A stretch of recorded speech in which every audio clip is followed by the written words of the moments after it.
that dreams about a red Christmas. 'Twas the night before Christmas, when all through the house, not a creature was stirring. All through the house, not a creature was stirring, not even a mouse. Our X-ray subject this week, the controversial Santa Claus killer movie, Silent Night, Deadly Night. Actually, there have been two controversies about Silent Night, Deadly Night. Even before the film was released a couple of weeks ago, its TV ad campaign caused a furor with its brief depiction of an axe-carrying Santa Claus. The distributor of this film, TriStar Pictures, which is co-owned by Columbia Pictures, CBS, and Home Box Office, pulled the commercial out of release after a week of protest by parents led by a Milwaukee group. Of course, commercials like that usually die out after a week anyway, so thanks a lot, fellas. But there's no question in my mind that the showing of Santa with an axe on free TV and commercials is sick and sleazy and mean-spirited. So let's repeat the names of the people who did it. TriStar Pictures, co-owned by Columbia Pictures, CBS, and Home Box Office. Shame on you. Now, as for the film, I've got news for you. It's worse than the TV ads. Telling a typical mad slasher story about a boy who witnesses his father being shot and his mother being stabbed to death by a maniac in a Santa Claus suit. So now the traumatized kid grows up and is asked to work in a toy store as Santa one Christmas, and it freaks him out. He impales one naked girl on a set of antlers. There's another woman with a bow and arrow and another with a knife, and yet we even see Santa give one little girl a bloody knife as a gift and threaten another little girl with physical punishment as she sits on his lap. You might think that it would be funny, Roger, or it's played as quite sick in the film. So let me repeat the names of the writer and director and producers of this film. Michael Hickey wrote the film, Charles E. Sellier Jr. directed it, and Ira Richard Barmack produced it. You people have nothing to be proud of, even if you made a few bucks off of all the negative publicity. Your profits truly are blood money. And Silent Night, Deadly Night now has the distinction of joining I Spit on Your Grave as one of the two most contemptible films I have seen. And I don't mean to think it's campy. It really is quite awful.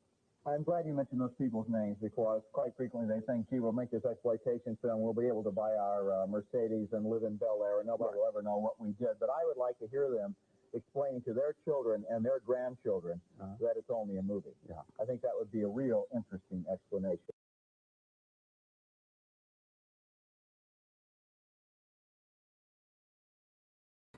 Ho, ho, ho! This is a cardinal sin of EDM right here.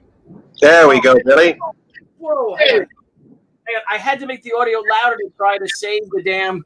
The YouTube video was just awful. Yeah. Can you hear me, Steve? We can hear you, Billy. We can hear you fine. I hope you can hear me, my friend. Merry, Merry Christmas, old friend. How are you today? Happy holidays and Merry Christmas to all who are joining us. Welcome. I'm Steve Farrows. This is my co-host, the great, the lamentable Billy Tucci. Thank you. Here we are. And that was great. Was it you or one of our guests, Justin, who actually said we should open up with that? That was me. That was me. I spit on your grave, a college class. Yeah, I know. I mean, such a moral high ground. Usually they disagree with Ebert, often understanding the joys and beauty of gonzo macabre cinema. But on this one, man, they joined hands in a hug on the church front stoops on this one, man. It's pretty amazing when I found this today. And it's strange, too, because as we'll see as we go through this wonderful journey through holiday horror, that Santa Claus has been depicted on screen as a killer well before this, including the same year. And we'll explain and talk about why this film in particular. But let's get our guests on. Yes, please. Edition, for those who've been following A Century of Horror, which was Billy Tucci's idea to go through the 20th century, we decided, okay, which we were up to the late 30s when last we had our show with our panel. Billy said, why don't we do a special Christmas horror episode, which definitely jumped us into films from the 70s and 80s in particular. So we switched out a few panelists because Stan Taffel and Perry Shields, they're absent on account of taste, on account of self-respect. And so, and that's where we brought in one extra person who I'll mention. But let's start bringing in our panelists. We have Justin Humphreys, who is a writer, film historian, and curator. His latest book is the Rondo Award-winning Dr. Five's companion, and his next is George Pal, Man of Tomorrow, the first authorized biography of the great science fiction producing, directing entrepreneur, War of the Worlds, When Worlds Collide, etc. Justin has appeared as a horror movie expert in documentaries and on commentary tracks, most recently on the new Inner Sanctum Mysteries Blu-ray box set, the Lon Chaney Jr. Universal Pictures films. Welcome, Justin. Hey, Steve. How goes it? I have to say, one thing I'm going to say about, Silent Night, Deadly Night and Ebert, I find it ironic that Ebert took the moral high ground after having written Beyond the Valley of the Dolls, where a woman has her head blown off while going down on a .45 automatic. Yeah. Thank you, St. Roger Ebert. Much as I love you, buddy, I got to call you on that. There you go. As you see, it isn't just limited to Hollywood. It's even in Chicago. They're hypocrites. Now, getting back to our next guest, by day, our next guest, Tracy Mercer, is a TV and film executive and producer who worked in development capacity, including on Ang Lee's Hulk, Aeon Flux, Invictus, before working her way up to producing the Diane Keaton-Morgan Freeman film Five Flights Up. Tracy also served as a producer on the CBS hit Madam Secretary and Discovery Science's Through the Wormhole with Morgan Freeman. He's currently working on bringing Dan Curtis's iconic Dark Shadows back to TV in a sequel series for Warner Brothers.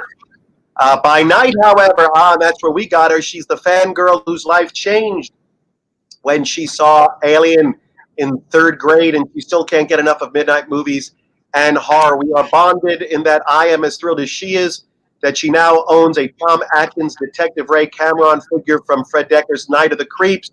Welcome, Tracy Mercer. Woo! Hello, Tracy.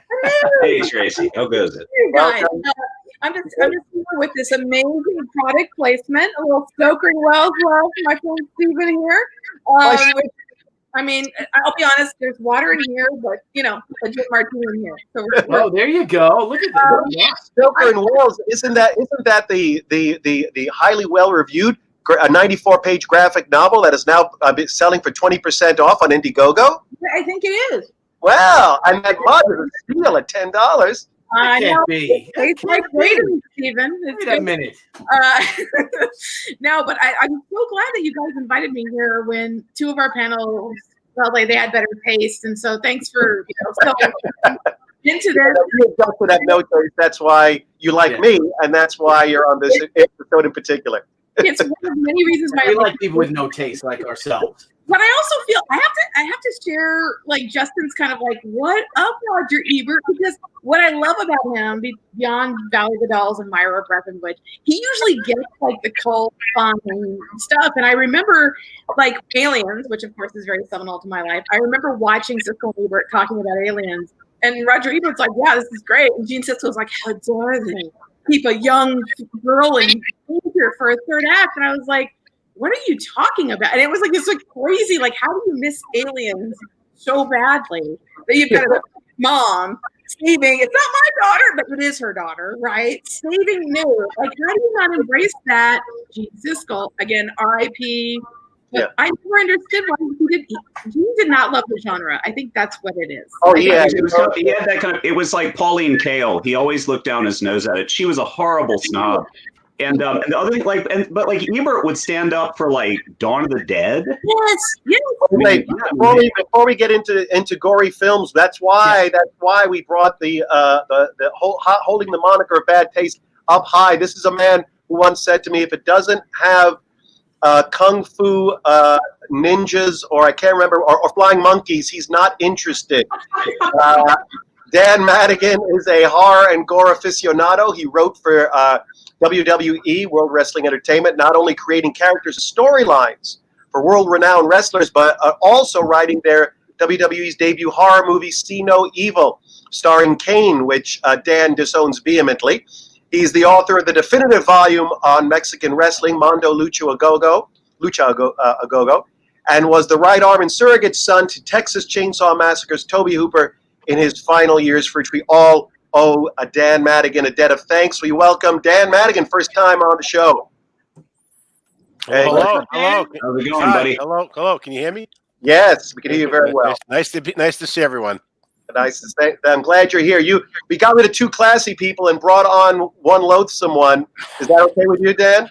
Well, you could have got rid of more people. Yes, exactly. Yes, I feel bad. My moral compass is a little askew right now.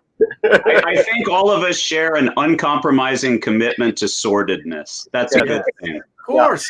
Yeah. No, absolutely. It was really fascinating to go through these films and to kind of put them in their placement on the chronology, why some were shouted out, were called on, and others weren't, and just how often the word sleazy came up in the criticisms of them, which I think is sort of like taking their quality and using it against them. But I want to start kind of, as we do on the show, sort of following this chronology of horror. I started thinking, is Halloween used as in horror films prior to the 70s and 80s? And not really. I just want to remind everybody, if you're not speaking, mute yourself so that we don't get some feedback during the show. But I realized that even films that did use Christmas, Curse of the Cat People, Val Lewton's wonderful Curse of the Cat People, has a Christmas scene. It wasn't so much a horror movie. And even as we get to our first film that we're going to talk about in the 70s, which is Who Slew Auntie Roo, they didn't really, even though it took place on Christmas, it's a Christmas Eve, it's about gifts and it's about not doing nice things to children. They dialed it back in the advertising of the film. So Christmas was sort of verboten, at least by my examination of the history of Christmas as used in films, until we get to the 70s, which is the first one we're going to talk about, coming out in February 1972.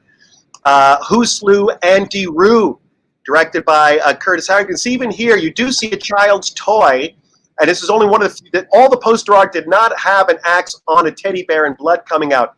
They would eventually get rid of this teddy bear. Most of it just had an axe and blood, but nothing that it's actually striking. Again, be very, very careful in depictions of children or the holiday itself. But this is part of that 10-year genre that didn't let up, which was known alternately as the psycho-biddy genre, the grand dame guignol, the hagsploitation, which I don't like so much, or also known as menopausal maniacs, which began 10 years earlier with Whatever Happened to Baby Jane, and the huge financial success of teaming 2 older actresses from Hollywood's golden era in a demented tale of madness. Which brings us to this one, which was only one woman in this, which was Shelley Winters, hot on the heels of the previous year's What's the Matter with Helen, with Debbie Reynolds and Shelley Winters. But Justin, you want to chime in about this? Yeah, it's interesting. The original title of Whoever Slew Auntie Roo was much more evocative and much more to the kind of Hansel and Gretel theme that runs through it. It was going to be called The Gingerbread House. Mm-hmm. And I don't know who the original director was supposed to be, but originally Curtis Harrington was going to do Wuthering Heights at AIP. And then for some reason, Bob Fuse took over Wuthering Heights and he was given The Gingerbread House.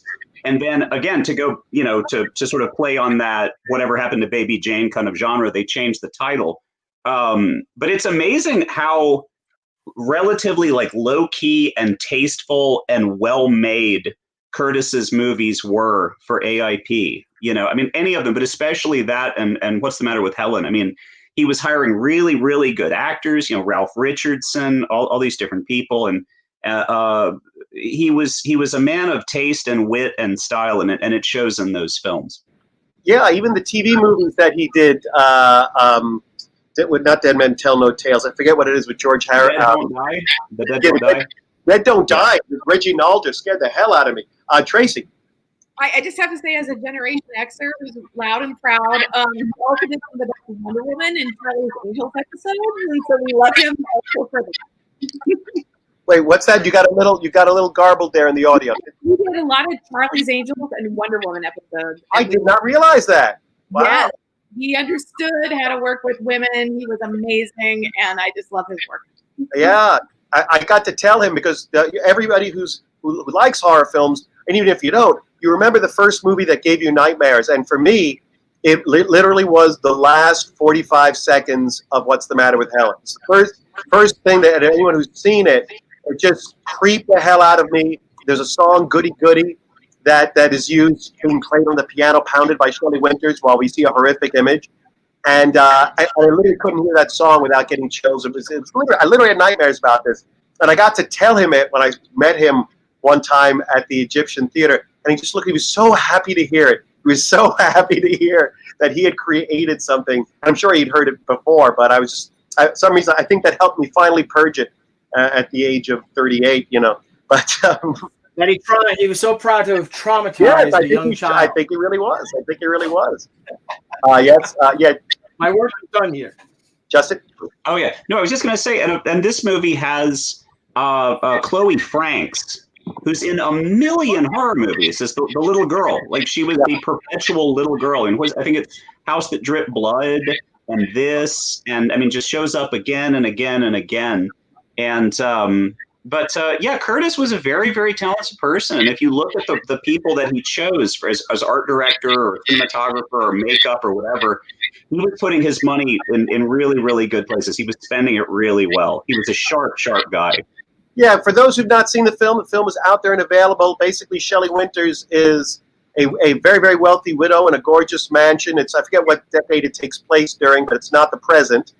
And they select a certain amount of orphans from the local cruel orphanage and to spend Christmas Eve at Shelley Winters for their lovely party, and then they all get to sleep in the lovely rooms and be given gifts, only to be packed up and go back to the miserable orphanage at the end of the night. Well, two kids, including Mark Lester from Oliver, right? He's from Oliver. Am I correct on that? Yes. Correct. He and his sister sneak in, only to realize they are playing Hansel and Gretel to each other, and Shelley Winters has got some things being planned in the kitchen, or does she? Or is it their imagination? Is she really planning to cook them up or not? Is she warranted their wrath and their revenge upon her or not? And it's a kind of a fun element to the film as it goes along. They actually don't make it quite so clear cut whether this is in the kids' minds or whether it's really going on. Just.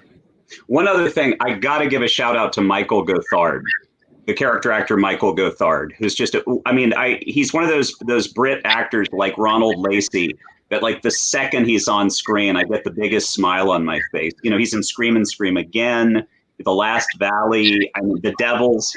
He's a marvelous, marvelous actor, and I'm so glad Harrington put him in there. Mm-hmm. Yeah, absolutely. I have to say, one of my favorite credits, maybe ever, is also in this film with Hugh Griffith as the Pig Man. I'm like, that's a good credit. Like, I want that on my resume. That's good. Absolutely.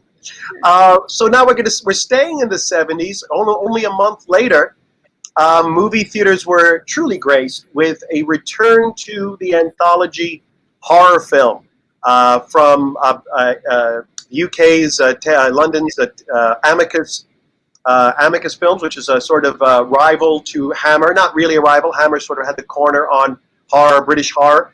But Amicus did their own thing, often with some of the same talent. And in the 60s, they had a success with Dr. Terror's House of Horrors, which was what they call an omnibus or anthology horror film, with one kind of bracketed story, a bunch of individual stories. And it was later HBO, Bob Zemeckis, that whole series remake, Tales from the Crypt, had the Crypt Keeper, who was not an animatronic skull puppet, but rather Sir Ralph Richardson in the same getup as the teller of tales, as a bunch of people are trapped underground, and he tells them all their fate one by one. And of course, I believe it's one of the first stories in the episode, and it's called "And All Through the House," which appeared in Vault of Horror, February-March 1954 issue of Vault of Horror, because all these stories at this point forward would come from the EC Comics. That's where Amicus had their deal. That's where they got their stories from. And as you can see, there's and I don't know the story that appeared in the magazine, but I'm fascinated because here, as you can see, there's a man with an axe who is not in a Santa outfit, and I'm wondering if that was because they weren't allowed to do it. No. That they may not have been. That may have been a line that they weren't permitted to cross by the publisher, perhaps. because I don't know if the story itself is. I assume 54? It's Santa Claus. What's that, Billy? It's 54. Yeah, 54. Yeah, so this is right coming into the Frederick Wortham time. You know, when with the seduction of the innocents and all, and they really put the kibosh on all the horror and all. The comics code, yeah. Tracy and Dan, you guys have to kind of. I wish I could show this on the side for some reason. They don't allow us to do it. No, you do. You put pictures. Oh, I see. When you did pictures, I see what you're saying. When I share the screen, and maybe that's what we'll do next time. I'll share this. I'll just have a whole bunch of windows open, and I'll just pop up to the original JPEG. So. Yeah. So it was based on a story that appeared in Vault of Horror, 72. We have a tale of Joan Collins doing nasty things to her husband on Christmas Eve, only to find out that there is an escaped lunatic from a local asylum, the requisite escaped lunatic dressed in a Santa outfit, roaming the countryside, who has decided that hers is the house he wants to gain entry to. And it is just a beautiful little short story, short picture in the middle of this perverse tale. And by the way, directed by Freddie Francis, who is an extraordinary cinematographer, first in black and white with The Innocents, which he then did The Elephant Man years later, plus Glory, Scorsese's Cape Fear. And then he would direct particularly for British horror. He did Dracula Has Risen from the Grave. One of his best is The Skull with Peter Cushing, finding the actual skull of the Marquis de Sade and how it affects him. It's beautifully shot in widescreen. So he not only uses director head, but also his cinematographer's head when he was making that. But I love to know. So Dan, did you get to revisit this one? What's your thoughts on this episode? Oh, I remember. Well, I remember seeing it years and years ago and liking it. But then I revisited. I remember how striking Joan Collins is again, and she's perfect for this role because you look at her now. I mean, in her body of work, and you realize she's perfect for this role. This icy interior. She's everything about her. It was cast perfectly for her. And not just the looks, but her demeanor, everything about it just said shrew and femme fatale, and she has the whole thing going her way right to the end, right? So, and it's funny, it's the most innocent gesture that trips her up. The one thing that she would never do, inviting Santa into the house, the warmth of the season. That's her undoing. I thought that was a nice little twist on it too. There wasn't a violent break-in. It was just the innocence of a child override the evil she did. Yeah, and she was gorgeous in it. She was stunning. Absolutely, Justin? Yeah. Well, I was going to say you talk about moments of horror as a child that just completely scare the black pudding out of you. One of the ones for me was the Santa in the Amicus and All Through the House. When they redid it for to HBO Tales from the Crypt, they had Larry Drake as the Santa, and they made him look kind of like they went for the look of the original story, the Johnny Craig art, this kind of gibbering lunatic, and it's not particularly scary. The guy in the Freddie Francis version looks like a scary homicidal hobo that they found on like the banks of the Thames, ready to slit someone's throat for a nickel.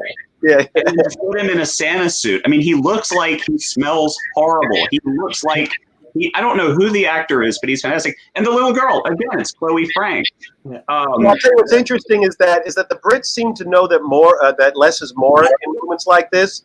There's a Hammer film called Never Take Sweets from a Stranger, and there's an old man who's he's very wealthy. He's like the demented a patriarch of a very wealthy town's family.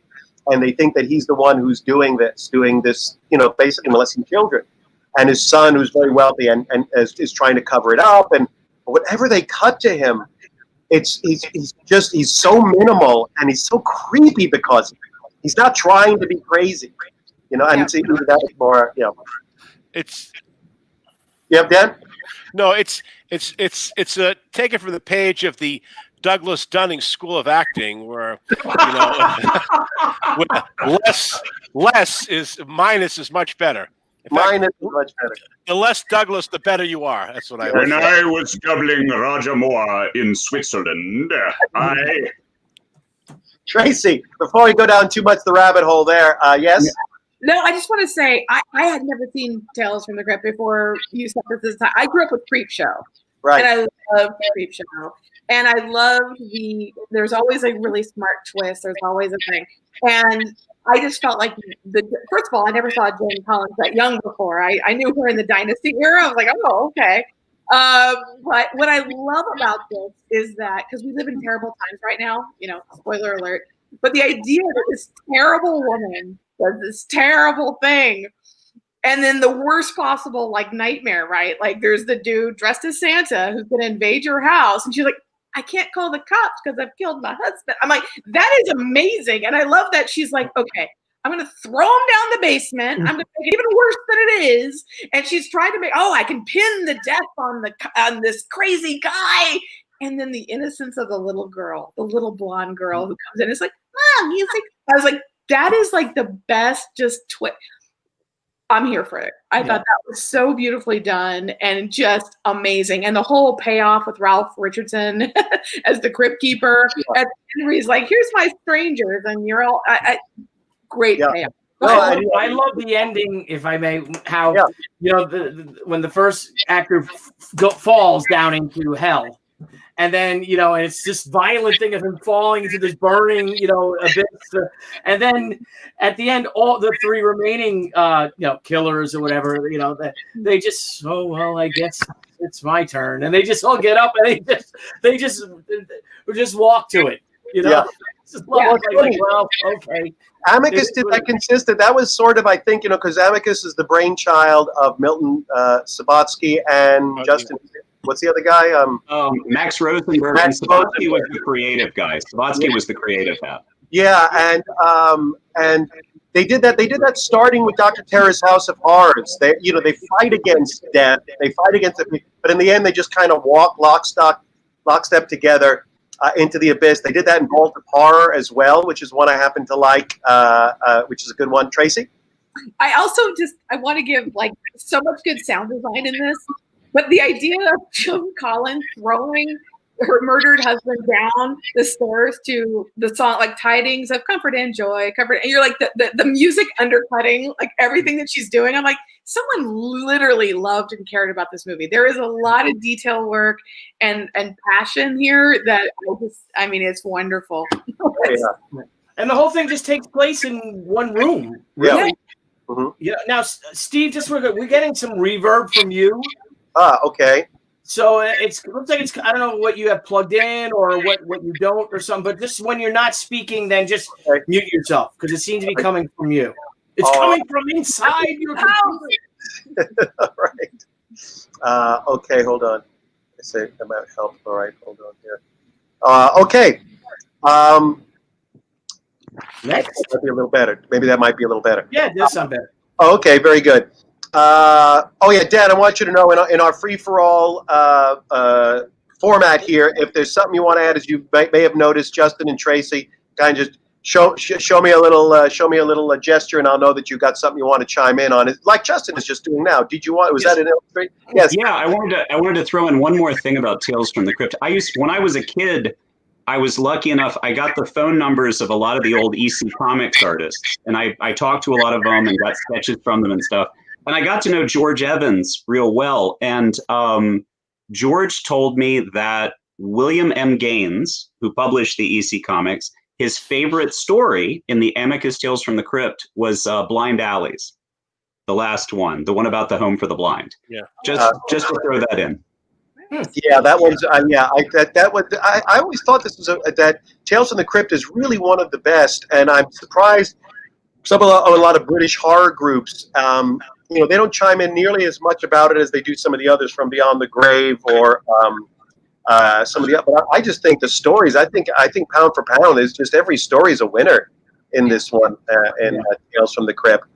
All right, well, let us move on from this horrific depiction of Santa Claus that, by the way, nobody protested that I know of. I could not read anything about anyone being furious about the depiction of Santa at least my reading of it. But we move on to a film that was languishing pretty much in obscurity for many, many years until I think And this is one I know Tracy watched and was quite taken with, which was Silent Night, Bloody Night, not to be confused with the film that Siskel and Ebert penned called Silent Night, Deadly Night, which we'll get to later. This one came out in November '72, filmed entirely in Oyster Bay on Long Island. Filmed in 1970, not released until '72. Ostensibly, they claim Patrick O'Neill stars in it. Well, he stars in it very much like Janet Leigh stars in Psycho. But Tracy, you got turned on to this. What are some of the things you discovered about this picture when you watched it? I loved it. I think my mistake, I think back in the days when you would go to video stores, I was like, oh, that's Silent Night, Deadly Night. I've seen that. Like I just, because I knew that had different titles too. This was gorgeous. I thought this was really wonderful in terms of like great location, limited characters, everything someone like Jason Blum could learn something from watching this. I know he makes money. I'm just saying, this is really well done. Technically, the sound design's incredible. Mary Warnoff for the win always. I think seeing kind of, and I love that the Warhol kind of superstars are seen as guests. I mean, Candy Darling's last film should be a guest in this kind of thing. And how gorgeous. But I thought the way it was shot, the artistry of it, really good. And yeah, it's the same thing. You know, it's like, okay, there's a crazy on the loose. There's an insane asylum. All the tropes we've seen a bunch of times, but somehow the way they put, I think those tropes, the parts really come together in this. And I thought it was really creepy. And the axe murder in this that kind of instigates, you know, things leveling up. Shocking. And the way it's shot, way more effective than I would argue some of the slasher stuff we're going to talk about later in terms of actually being scary and unnerving. And there's just something about this out of time location and the way it's shot that I thought this is a really great undiscovered gem that deserves a lot more credit, and people should watch it. It's really well done, I thought, from a technical level with not a lot of money, I assume. You know. Yeah, just to recap for people who are watching, it involves you know, a father who was set ablaze back in the 50s. Now it takes place in the 70s. A house that's still owned by a family of basically cursed souls, and supposedly the son has hired a lawyer to sell the house, and he has come back, or has he? Because there's also some psychos strolling around the house. Is the son the psycho? Is it someone else? There's a lot of red herrings in this. There is a very particular mood and tone, and it all is shot in and around this house that's supposed to be New England, but again, it's out on Long Island. And you have Mary Warnoff, who has her own very specific vibe and energy. You know, she only raises her voice when she absolutely has to. You know, so she's driving it with this sort of haunted energy the whole time. You're like, she doesn't even have to be haunted yet, but she is pretty much the whole movie. Justin, then Tracy. Okay, I wanted to throw in a few things. It was amazing how many people worked on this that did significant stuff otherwise that you wouldn't expect. The soundtrack is by Gershon Kingsley. He was a Moog music pioneer. He did these amazing Moog synthesizer albums with Jean-Jacques Perry in the 60s, and he wrote Popcorn. You know, that 70s earworm Popcorn. He did that. It's one of Lloyd Kaufman's first films. He was co-produced that. The guy that directed was Theodore Gershony, that did this really weird, interesting softcore movie called Sugar Cookies, also with Mary Warnoff. And it's like Silent Night, Bloody Night. It's much better than it has any right to be. Like, there's obviously someone who has much more talent than what you would think the material would deserve, and a real imagination, and he's doing interesting things with the material. And the lead actor in this, James Patterson, he was a Tony Award winner for Harold Pinter's The Birthday Party on Broadway, and I think he'd been in The Heat of the Night and some other stuff. And I think it's his last film. He died in 1972 of cancer. He died just a few months after the film was completed. They had to do ADR with another actor to complete his performance. Yeah. And to further cement its place in a horror exploitation drive-in history. It is the first film from Canon Pictures. Yes, which which would go on to do all sorts of wonderful things. But yeah, I mean, to this film's credit, I saw it years ago, and I didn't have enough of a memory to be able to talk about it, so I watched it again yesterday, and I had forgotten the twist at the end, and I did not see it coming. It's one of the best concealed final twists that I've seen a horror film have. Yeah, Justin? And one other thing, I think it was, produced by and I think co-written by Jeffrey Konvitz, that did The Sentinel, that wrote the novel The Sentinel and wrote and produced The Sentinel. I mean, it was a very interesting character. I've never seen him interviewed. I would be very curious to see some interview with him and hear him talk about all of these 70s characters that he did. Who has written a fine book called Interviews. What's it called? I have it. Interviews. Too Shocking to Print? Yes, and Interviews Too Shocking to Print. If you go on IMDb Pro, Jeffrey Konvitz has a law office in L.A. He after The Sentinel, he did nothing as far as being a writer. He produced a bit. He's got a law office and he's got his email there. So get in touch with him. That's great. We should have him as a guest on the show. Oh yeah, I want to hear it. So now we move to a bona fide. Now we have opinions about this. Oh yeah, Tracy. I want to build off of what Steve said when you were talking about Mary Warnoff's delivery. Just to bring it back to Curtis Harrington, Mary Warnoff is one of the most in one of the most iconic Charlie's Angels episode, Angels in Chains, when they put all the girls into prison. So of course Mary Warnoff is there, and she just is like, dearies, dearies, and you're like, it's amazing that she's whispering on network television, and I just love her so much. Like, she's wonderful. Calamity Jane. Calamity Jane. Props. Absolutely. But now we go to what many consider, and I'll find out if people on this group don't think so. One of the true classics of Christmas horror, which is 1974. It came out on December 20th, 1974. Is Bob Clark's Black Christmas. But now, for those of you, Bob Clark is known most commonly to most people from the Christmas classic, A Christmas Story. You'll shoot your eye out, as well as the teen comedy series, the Porky's films from the 80s.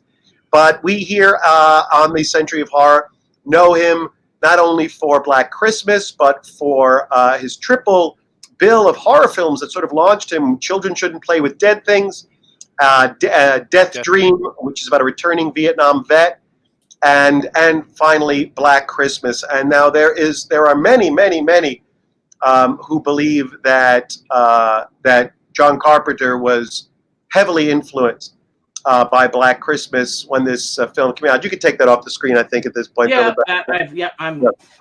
Oh no, we're on the screen. That's okay. We can leave it on. I didn't see it because of my notes, but I mean, from its opening shots, which are the point of view of the killer, which is the exact same way Carpenter opens, the voyeuristic view of the at that point anonymous killer, looking in on young people, shall we say, on young nubile women, co-eds, as it were. And actually, there is an interview with Bob Clark one can find on YouTube, sitting in an editing room asking about the similarities between Halloween and Black Christmas. He goes one step further in that interview. He says, yeah, I was actually talking to John Carpenter after he was complimenting me about Black Christmas, and I mentioned about doing a film maybe similar to it, about a sequel to Black Christmas, about how the killer might be put to an insane asylum in Black Christmas and escape on a different holiday, Halloween. Mm-hmm. So Bob Clark claims he actually said that, Bob Clark's no longer with us, to John Carpenter at one point prior to Halloween ever showing light of day. Now, Halloween was not called Halloween when John Carpenter made it. That title was put on it by the producer distributor, Mustafa Akkad, I believe. But it's an interesting. I mean, I see no reason why Bob Clark would lie, and I don't know what John Carpenter's ever said about this topic or ever asked about it. But Tracy, you were going to say? I have to say, I have such a fondness for this movie, so I was so excited when you put this on, because yes, it's 74, obviously inspires Halloween, obviously Wes Craven, half the shots from Scream, teenage girls with their phones, whatever. But for me, and again, I think Bob Clark deserves all the credit for this film. But I also feel like when we talk about Black Christmas, 1974, I want to get a little love to Peeping Tom in 1960, which was the first time that I was aware of seeing the point of view from the camera, literally the cameraman who's like, doing terrible things to mostly young nubile women, which is You're absolutely right. I stand corrected. You're absolutely right. I feel like that 1960 Peeping Tom film, which is amazing, right? Michael Powell, but like, I feel like that set the stage, but it took a while for us to catch up in this country. I think foreign directors were doing all kinds of interesting things. And I think Bob Clark, who, for some of us, we had crushes on, Judd Nelson. So we're like, oh, From the Hip. No, Black Christmas. And, but I feel like this film is so important because so many tropes that are like, define the 80s slasher film we're here in 1974. And I feel like watching Margot Kidder, who will forever be Lois Lane to most of us, the forehead's a little Luke Perry, she's not probably in college. Keira Dula, certainly not. But like, there's something special about Margot Kidder's performance. And I know I've read a little bit about how she's like, I wanted to play this out of control and loose and was drinking and doing all kinds of things. So half the time she's lit in this movie, but she is so good in it. And there's an authenticity to her and there's a strength to her that, she's only about 4 years out from shooting Lois Lane in this. So if you're a fan, which I am, and she'd already done Sisters, Brian De Palma Forever, like it's an interesting kind of film in the Margot Kidder filmography, but I think she deserves a lot of credit for this film. Well, yeah, the thing that shocked me when I only saw it for the first time about 3 years ago, the thing that shocked me was the language. When that caller comes on, first of all, that's one of the scariest things is the quality of the sound recording, the sounds he's making, the prank caller, it gets under your skin no matter how many times you see the movie. And the language, I was watching it alone and I was getting uncomfortable. I mean, I know Dan Madigan wouldn't get uncomfortable, but I was getting uncomfortable hearing that kind of language. Justin, you had something to say, and then Dan, because I know he's eager to talk about Black Christmas. Well, I was going to say, no, I agree with you completely. Those calls, the Billy and all that shit, it's terrifying. It's absolutely terrifying. I mean, and they're not showing you anything. It's just trying to figure out. It's like trying to psychoanalyze the rapists in Deliverance. How did a human being reach this low? What is this freak's story? I don't want to know. But as far as Margot Kidder is concerned, I did a documentary on Sisters years ago, and I got to sit down and chat with her about the movie later. And she had been dating De Palma, and she said something very funny that I think sort of ties in with her character in Black Christmas. She goes, yeah, I was always dating these Catholic guys, and they either saw women as Madonnas or whores, and Brian couldn't figure me out because I was a nice girl, but I was screwing everybody. And I think she kind of had that like Good Times Sally quality, but he was a cool person, and I think that really comes across. I got to give some serious props as someone that loves Canadian movies and Canadian comedy. Andrea Martin. I mean, I'm so happy seeing her in this. I adore her so much. And who's the one? She's one of the first victims. It's the girl from Strange Brew, and I cannot remember her name, but I love seeing her in this. I mean, it's the one.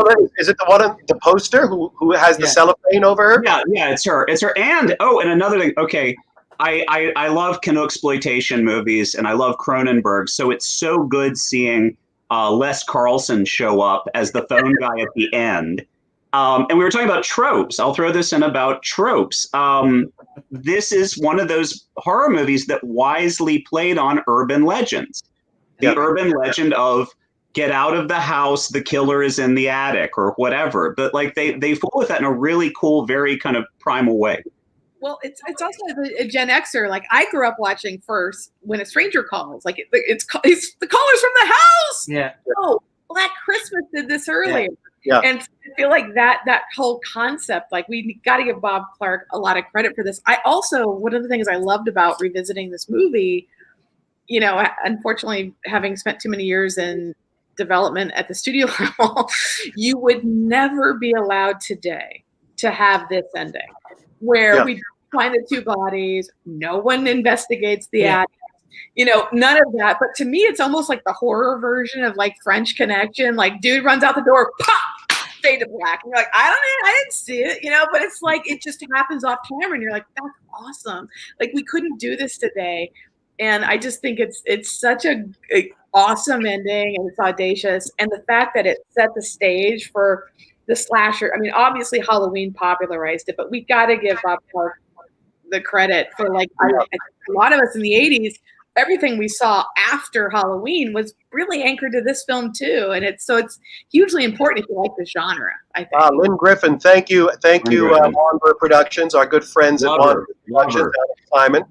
Thanks. I thought John Saxon was great in this role too. He always ends up playing the dad or the copper to some extent, but as the pacing started to go, and when he realized that the killer was coming from the house, the real fear and terror that he had in that scene, like, he told his cop, if you screw this up, I'll kill you. I mean, he really, I think, brought it home. Sometimes, he really was great in that. And I think a couple of things too, even as a kid, when I saw it, I remember when Olivia Hussey, she's downstairs and she's screaming to Barb, screaming. And I remember the first time I saw her, I said, well, screw her. I'm out the door. She's on her own. I mean, literally, it's just walk out the door and leave her. She's on her own. And then if you can't hear the person on the phone upstairs, I mean, it's like from here to the next room. If you can't hear them screaming and yelling and doing all the stuff on the phone, you deserve to die. You just deserve to die. I mean, you're thinning the herd.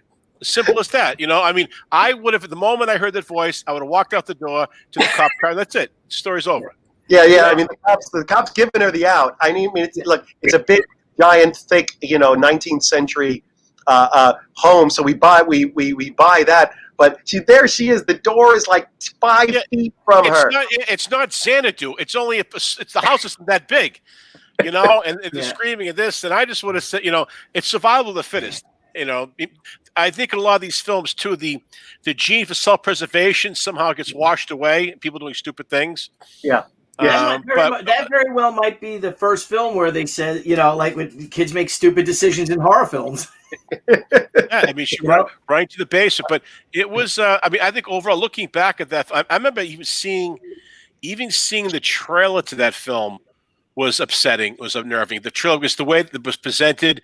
The music. That big eye, that whole terrifying image of the eye. Yeah, a beautifully simple image like that just terrifies you. Yeah, and just the idea of like the way shot at night, and even there was a sparseness to it too that I thought really was interesting too, that worked. And when I remember as a kid seeing the trailer, and the kids are caroling, and they said they found a dead child, and it sort of set the tone to this movie, that this whole, and the most sacred time of family, the idea of Christmas being a family and a unity is being torn apart. This guy's daughter gets killed and he has the heart attack. I'm not giving spoilers. They take him to the hospital, and I realized, wait, there's no cop inside the house.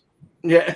To trace, but there's no cop inside the house. There's no one inside the house to watch this.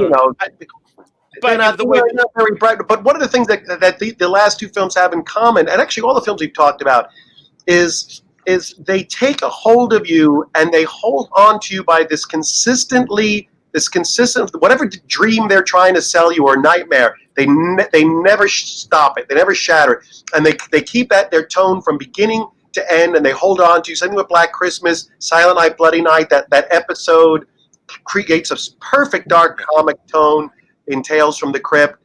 Justin, you were going to say? Yeah, I have to give a shout out to Mrs. Mack.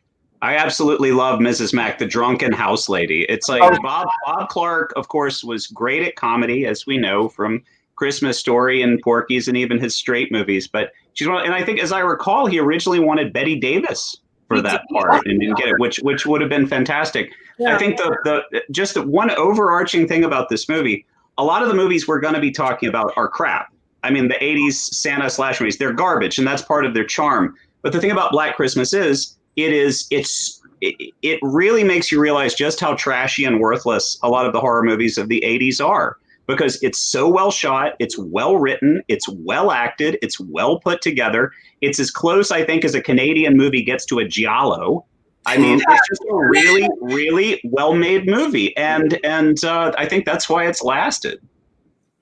Well, just but Tracy, I'm going to let you chime in, but Justin, Yeah. I don't know if you're going to be entirely in the majority of your assessment of 80s cinema and the remainder of the films, the fine films that we're going to explore on this list. Oh, I just meant slasher movies. Slasher movies. They're dribble. Tracy. I also just as the kind of the token gal on the panel. I there's also a scene that doesn't get ever talked about from what I've been able to see, but watching it as an older gal now. You have Olivia Hussey, who's like, I'm smart. I want to have a life. I want to do things. And she like Roe versus Wade passed in like 1971. This film is shot in 73, comes out in 74. You actually have a scene where Olivia Hussey is talking to her college boyfriend saying, look, not having your kid. And it's matter of fact. I mean, she's wearing a French beret, and he's again 2 years too old to be in college. Fine. We got him in 2001. So Bob Clark, that's Bruce Clark. But that is when Justin talks about we don't have like some of the slasher films are crap. Let's just put it there. This is actually a really meaningful scene, but it's actually used to grow her character. She's not just the girl on the phone who's like, oh my God, someone's breathing into the phone. Like she's actually a fully functioned thing. And I think when a man writes and directs this a couple years after Roe versus Wade, includes it in what could be seen as a slasher exploitation film in a thoughtful way, you're like, you don't see that kind of a scene now, certainly not a lot. And I just feel like that's another kind of moment that elevates Black Christmas to a higher level. This is a character piece with stuff that has been copied since in mostly sleazy movies. But this one aspires to be more, and that's a very kind of key scene. And I think it deserves some props because you don't see it. Absolutely. Well, it speaks to the mid-70s. It speaks to the what audiences were fine with experiencing and not having any big issues about experiencing on their screens. It was rated R. It wasn't something that that people were going to have. Yeah, I mean, it's you can't do that now. You can't do that now, Justin. I have to throw out, like, this movie has one of those unforgettable, beautiful horror movie taglines. If this one doesn't make your skin crawl, it's on too tight. Yeah. But but the last similarity before we move on is with Halloween is that in terms of seeing blood on screen, weapons actually penetrating skin and flesh and so forth, it has a lot in common with Halloween. Is that you get very frightened about what you think you saw as opposed to what you actually saw on screen, and it's very powerful in that way. When I was really rewatching it, what's that? It's more Hitchcockian the way Carpenter shot it versus slasher, which is why I've always kind of cringed when people are like Halloween's the first slasher, because it's not. It's probably not Christmas. It's actually probably Peeping Tom. But those were Hitchcockian, and it wasn't really, I think, until Sean Cunningham with Friday the 13th, he got a little more graphic. And I think, not to go off tangent, but I think when Carpenter had a huge hit in Halloween, and then he did The Fog, which was a traditional old ghost story, and they made him do those reshoots to do insert shots of more violence. Carpenter's instinct was to be Hitchcock, not that. And I always feel when I watch The Fog, I can see the insert reshoots. Yeah, well, it's funny because in a way, it's like, yeah, John, we're gonna have to put in a couple of gore shots because of what you did. Because of what you inspired. Yes, you did, sir. You did. No, I didn't. He didn't. Yeah, I know. I know. It's really Friday the 13th that's sort of coming off of Halloween that started bringing in the real gore effects. So now let's actually do our last pre-Halloween film. Now this is a Christmas film. Christmas vibe is negligible, but because a couple on this panel suggested we throw it in, I threw it in. But it's probably the least Christmassy Christmas movie of this arena, so we'll give it a little bit of time though. It's from April 8th, 1977. David Cronenberg's Rabbid, which he inspired casting of porn star Marilyn Chambers. Well, you know what, Justin? Why don't you tell us a little bit about what this movie's about? Okay, so it's David Cronenberg healing the Cartesian split between the grindhouse and the art house. It's about Marilyn Chambers is a gal who suffers a terrible burns in a motorcycle accident, has an experimental skin graft, it goes awry, a big phallic worm thing comes out of her armpit, stings people, turns them into rabid lunatics. They go crazy in Montreal. All hell breaks loose. It's basically like 2020, except kind of more interesting. And you got Marilyn Chambers, but it's extremely well done. Yeah. It's got the cast is wonderful. They keep reusing this Keith Mansfield library track called "Summer Is Coming," which should have been called "Winter Is Coming" because it's like the most depressing Canadian winter music ever. It's wonderful. But there is one of my favorite Christmas movie moments of all time. So this rabid freak goes crazy in Montreal, or in Montreal's Cavendish Mall, starts biting people, and a machine gun toting security guard machine gun Santa. That's all I ask for from a Christmas movie. That's all I ask for, and they so seldom deliver. But God bless you, David Cronenberg. You went there. I love you for it. This is the film that from here he continued with his Holy Trinity right after this, which was The Brood, Scanners, and Videodrome, followed by the not too shabby The Dead Zone and The Fly. I mean, the man's track record in that period, especially given, my age at the time. I mean, I didn't get to see Rabbid when it came out. That was later in home video. Nor The Brood. Scanners I saw in a theater, and that just, no pun intended, blew my mind, as did Videodrome, Dead Zone, The Fly, and then, of course, saw The Brood on VHS, I think, or cable or something. But man, what was his expressions of this very unique worldview, intelligence, body horror, love, as you were saying, Justin, the schism between art and art house and grindhouse. To this day, I just revisited, and I was obsessed with these films. Then again, in high school, then in college, watched them over and over again, and then for many, many years didn't. And then what was really interesting was I revisited all of these this year, like during the Halloween season, and they do not date at all. They don't date at all, because he was coming from somewhere pure, and pure just doesn't get old. And it's just really, really good. And Rabbid as well is kind of interesting in that respect. Justin? One thing I'll throw out, the thing about Rabbid is there's so many things I love about it, but it's 70s Canada, and everything about it to an American is kind of askew. It's almost like you're seeing the 70s on another planet. The clothes, like the scene where they shoot Santa, like both the guy that tries to is kind of flirting with Marilyn Chambers and Marilyn Chambers are both dressed in these weird, like Russian peasant outfits. Like, this is not America in the 70s. Like, everything about it's a little off. Like, I mean, there's all this stuff you grow to love about Joe Silver watching that terrible Stompin' Tom Connors video with like the worst animation ever. And it grows on you. I love that film. Dan, have you revisited Rabbid recently?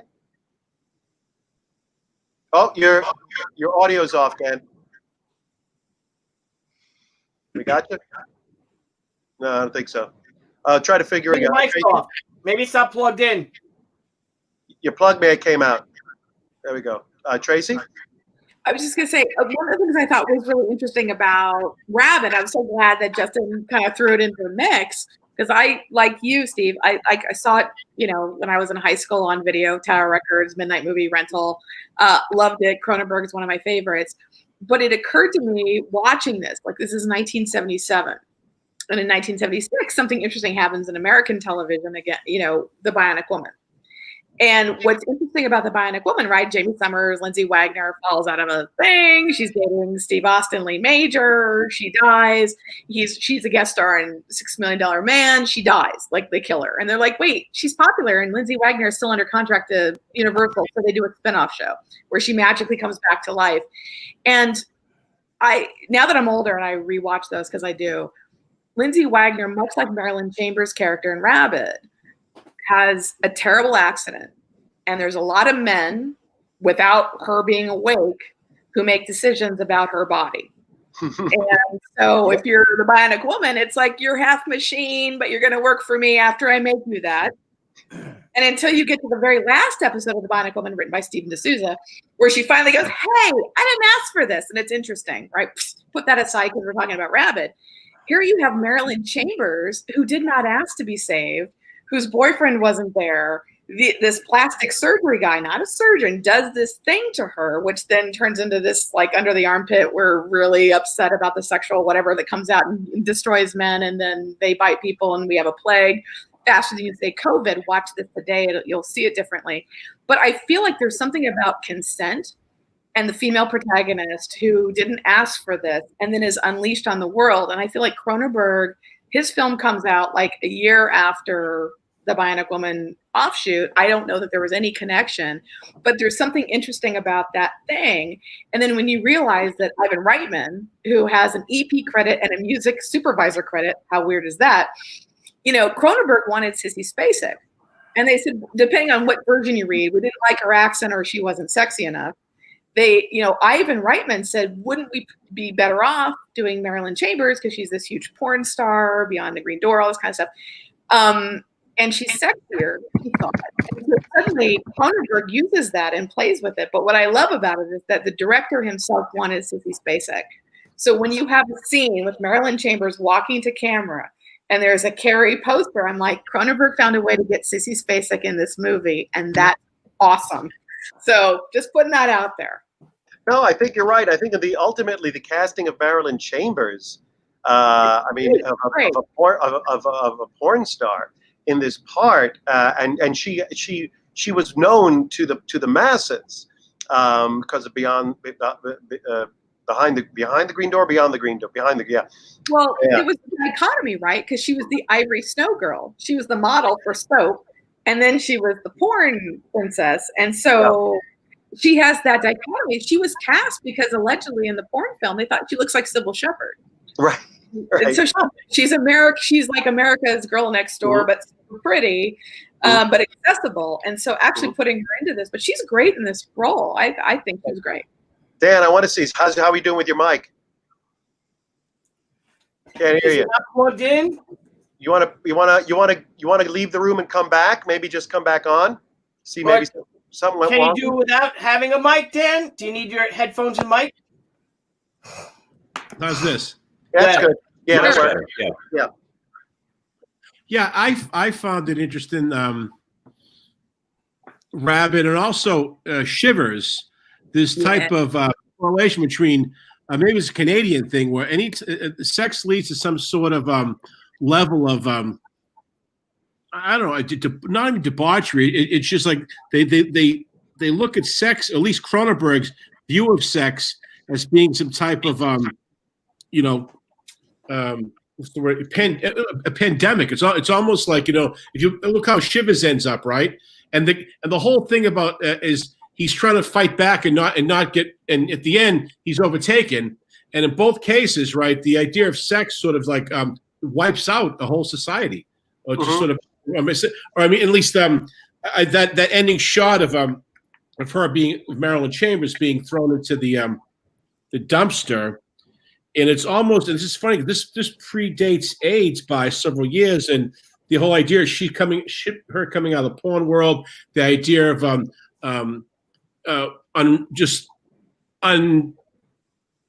what's the word? It's just sex gone wild comes back to haunt everyone. It's sort of like, this is what it's almost like a cautionary biblical tale. No, in addition, and it's coming from Canada, and if you start having sex outside of marriage, this is just everyone's gonna die, and you're gonna die a horrible death. And it just seems that these tropes, he really got a hold of these, the whole before anyone else did, before AIDS started coming out. I thought that was interesting looking back at this thing. It's like he really was at the forefront of a lot of social issues dealing with sex. And when I was watching these films, I get the same feeling watching these Canadian films as I did watching the Mexican films growing up, because I see there's a it's a whole different world to me in Mexico. It's very sparse. I see a lot of architecture, but no one there. In Canada, I see a lot of open spaces and no one's there. So it's like another place altogether. It's like, I know that building, it looks familiar, but everything's so foreign to me in Canada, as it is to Mexico too. I watched all those lucha films, and everything's very, like, looking at the Chicarico painting, with very noirish and stuff. So I think Cronenberg, not knowing how the American audiences would accept it, he really played that atmosphere, the Canadian atmosphere, very well. And him being a Canadian, I don't think he realized the impact it had on a lot of the people, beneath him watching it. Right. He didn't try to make it look. Yeah. Yeah. It just, for me, it's like, wow, it seems like a whole different world. Like Justin said, it's a whole different world up there. It's all different. Why they weren't, why are they doing it up there?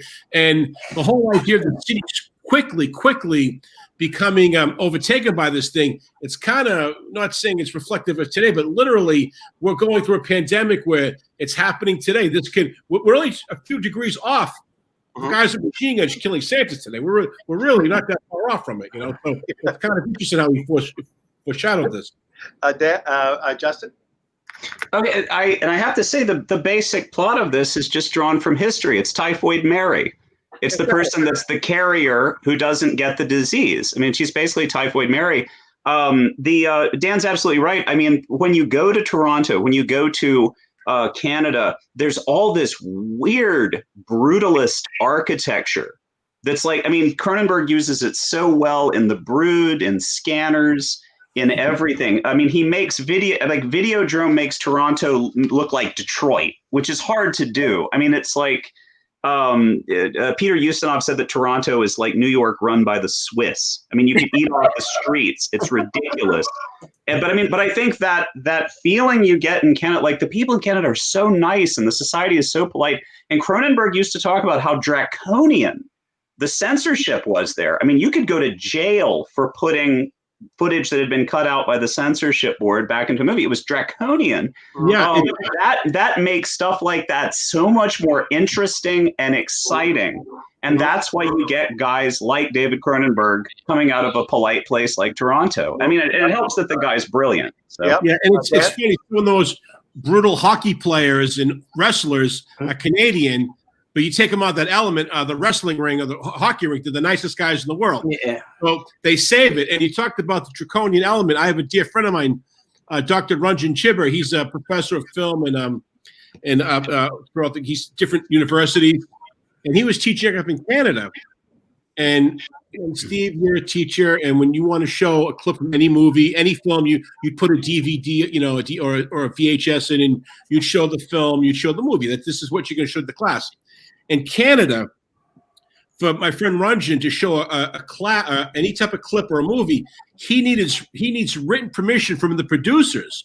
He can't just go in. He called me this. I had to help him with this. I gave him Bob Murawski's number once to show some films. But you can't just put a VCR. You can't put a VHS. You can't put a DVD in and watch a movie in Canada in a class unless you get written permission. So you have a very structured world up there, and I think to Justin's point, very draconian. So the whole sexual thing sort of works. How it's going crazy. It's like, we're very close, very tight. Like the Japanese, we're very tight in our structure. But once we break loose, forget it. There's no stopping us. Well, you're right, and we'll move off of this in a second. But yeah, if you watch his choice of locations for The Brood, for Scanners, for Shivers, he really it almost seems like you're in Soviet Russia at times. I mean, he always picks these locations that don't try to celebrate. Look at how neat this old location is, like we do when people shoot in LA or New York or Chicago. No, he's saying, look at this place. Isn't it kind of ugly? I mean, that's what he does. Not that I'm saying that's the way Canada is. I've enjoyed Toronto, I've enjoyed Montreal, so forth. But it serviced the stories that he was telling and the characters he was telling to bring that part of Canada out in these films. Canada has no summer. Canada, it's a physical anomaly. Canada has no summer. It goes from January back to February. That's it. There's no June, July, and August in Canada. And I do want to say, yes, Candace B, you guys are nice people. We love our Canadians. We really do. Yes, they're nicest people on the planet. Yeah, we don't want to trigger any Canadians on this show, for God's sake. Of course. But let's move on. We are going to move on to our second Killer Santa movie. and the one that sometimes, unless you know the history, people wonder, well, why did they have to yank a film that came out 4 years later off of screens that had a killer Santa, but not this one? But we'll get to the reasons for that. Christmas Evil, 1980, came out November 30th, 1980. Obviously, the director-writer, Lewis Jackson, was trying to get this made for about 10 years, and after the success of Halloween, as you can see by the way the poster advertised it, he was able to get his money and his by the way, as all of you've known, for some reason, the axe is the weapon of choice in just about every single movie we are talking about.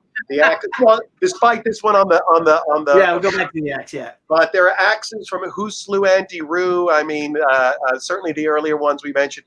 Axes are a big deal. So Christmas Evil, which some people have said it's a little bit of a bait and switch, but in a good way. Really, Christmas Evil has a lot more in common with Joker and Taxi Driver than it does with horror films. It's a very serious. For the first act, first two acts, in just watching, and that's what this cinema that we're noticing is. It's really about it. The subtext to a lot of these films that we've talked about, whether it's Black Christmas, certainly that the creepy old escaped lunatic, Silent Night, Bloody Night, and now Christmas Evil, and then two of the others that are going to come later. Points out this whole notion that Christmas, for those who aren't happy and upbeat and with family, can be very depressed and lonely and exacerbate those feelings. No more so than in Christmas Evil. And a lot of these stories seem to like to start with a child who got a rude awakening about Santa Claus, and in this case, he did as well. He and his sister, I think, see something they're not supposed to see. But Santa Claus do they ever? Mommy kissing Santa Claus. Absolutely, and he grows up into a toy maker, and eventually he keeps getting pushed to the brink. He keeps flirting with a Santa Claus costume in his closet. Will he wear it? Won't he wear it? Is he getting pushed far enough to wear it? Until he finally does. A couple of interesting things about this film, even though unless you have a quality Blu-ray or DVD, which are fairly expensive, if you watch this thing online, you don't realize how well it's shot by Ricardo Aronovich, who shot films for Costa Gavras, Alan Rene, Louis Malle. Apparently, Lewis Jackson was going to direct his first picture, said, well, I'm just going to call my favorite DP. And he wound up flying to Venice where he was shooting, handed him the script. And the guy said, yeah, sure, I'll come to back to the U.S. and make this movie. And he liked it. He thought it was an interesting character study, psychological character study. And they went back. But apparently it went much longer than the schedule promised. At one point, he just had to go home. And so he basically taught all of his wares to one of his proteges who lived in New York, and that protege took over, not uncredited. But apparently that's where they spent all their money. It stars Brandon Maggart, who very, very familiar to people who've watched TV, who've seen Sesame Street, early days of Sesame Street. But he was also in World According to Garp and Dressed to Kill. He was nominated for a Tony for a musical. He was a comedian who had worked with Phil Silvers.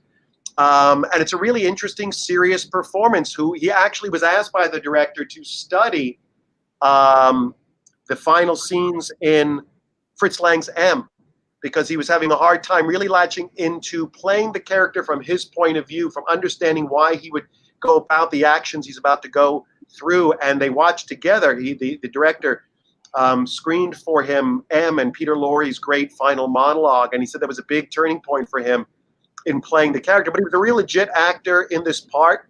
I think actually, and it has a totally surreal final image that it's always spaced out enough when I see this movie that I can get the final image.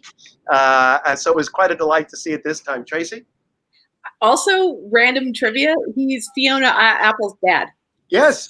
So there's that. But I actually think his performance, like some of the other films we've talked about, is so strong.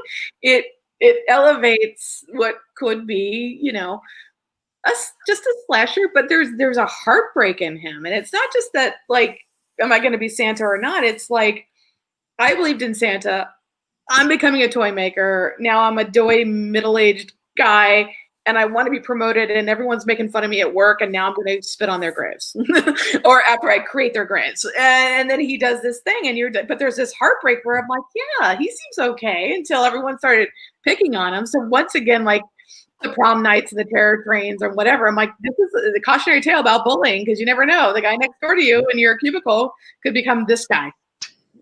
Justin, it was the worst assembly line of toys I've ever seen. Well, actually, that's what I was going to talk about. Well, of course, one of the producers of this film is Edward Pressman, the heir to the Pressman toy fortune, who of course produced for Brian De Palma, Sisters and Phantom of the Paradise, and did Conan the Barbarian and 10 million other movies.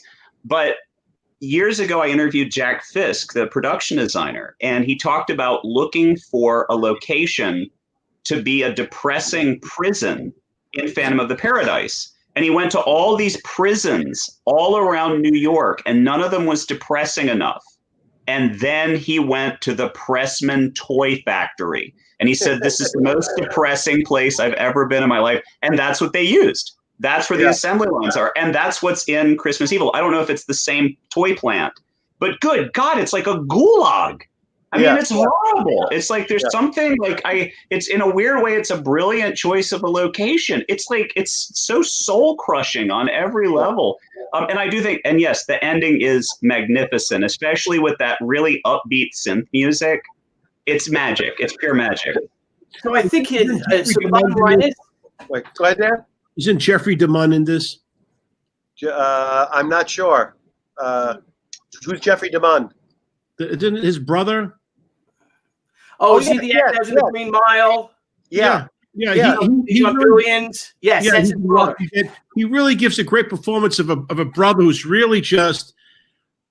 He's like he's like a brother who's my brother's got schizophrenia. You could really see he's out on a limb, and he's just like I can't do it anymore.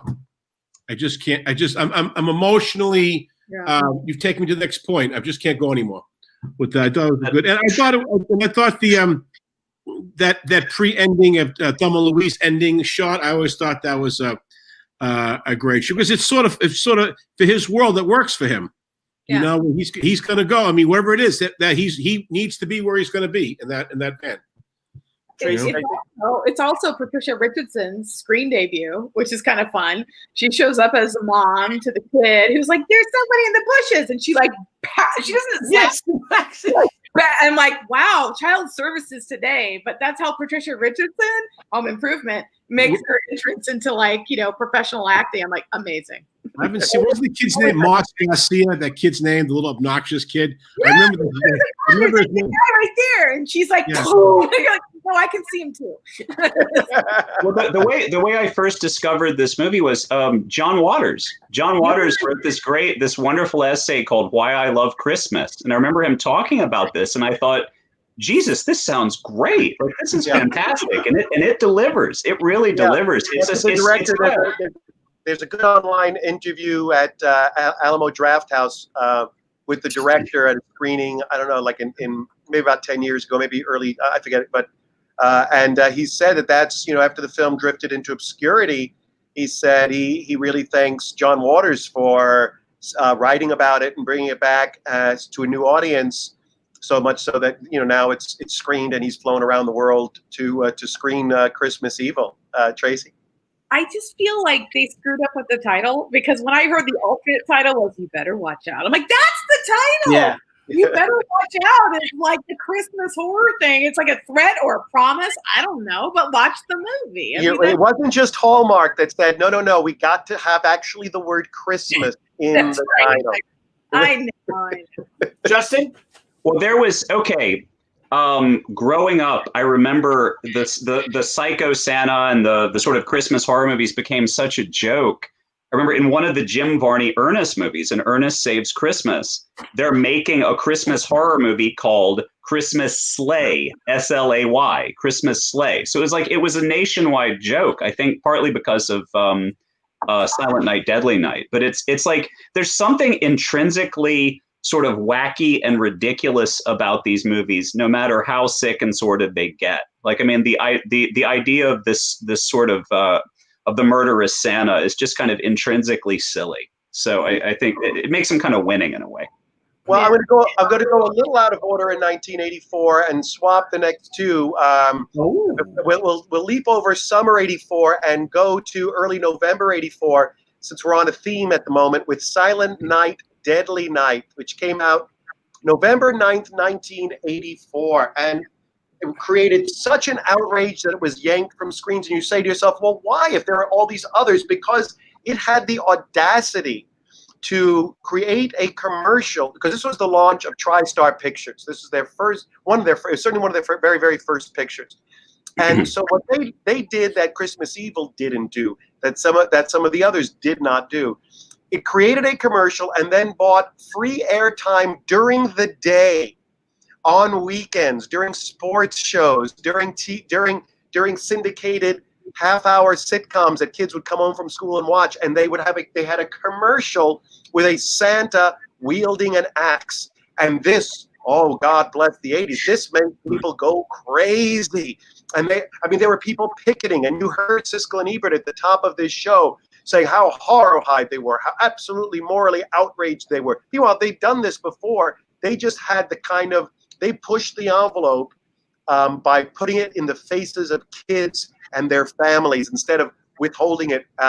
So the film played for 2 weeks. During that second week, a little picture called Nightmare on Elm Street opened, blew it off screen, and TriStar, supposedly they pulled the film from theaters, but people thought, well, it was just kind of the end of the run. But one way or the other, TriStar decided to not fight City Hall, and the terrorists won, basically, in this case. Some sort of Milwaukee picketing group that farmed people out around the country. And here they had some great free publicity, because apparently there were articles everywhere about this film. There are articles. Would you like me to share the trailer? What's that, Billy? Would you like me to share the trailer? Sure, if you want to share the trailer. Pop it up. I can, if you guys, let's see. Have you found it? Yes. Okay, go ahead.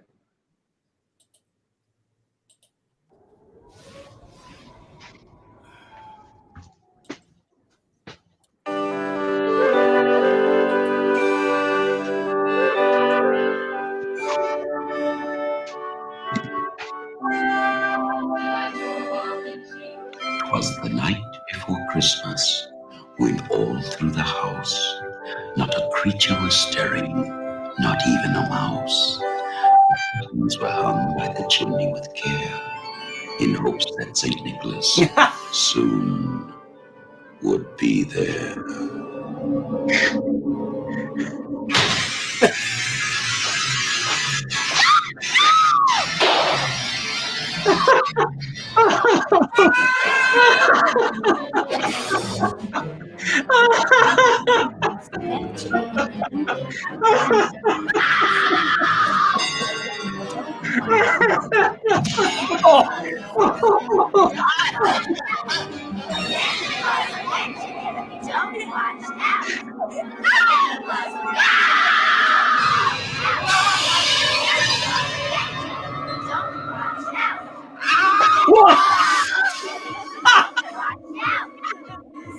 You've made it through Halloween.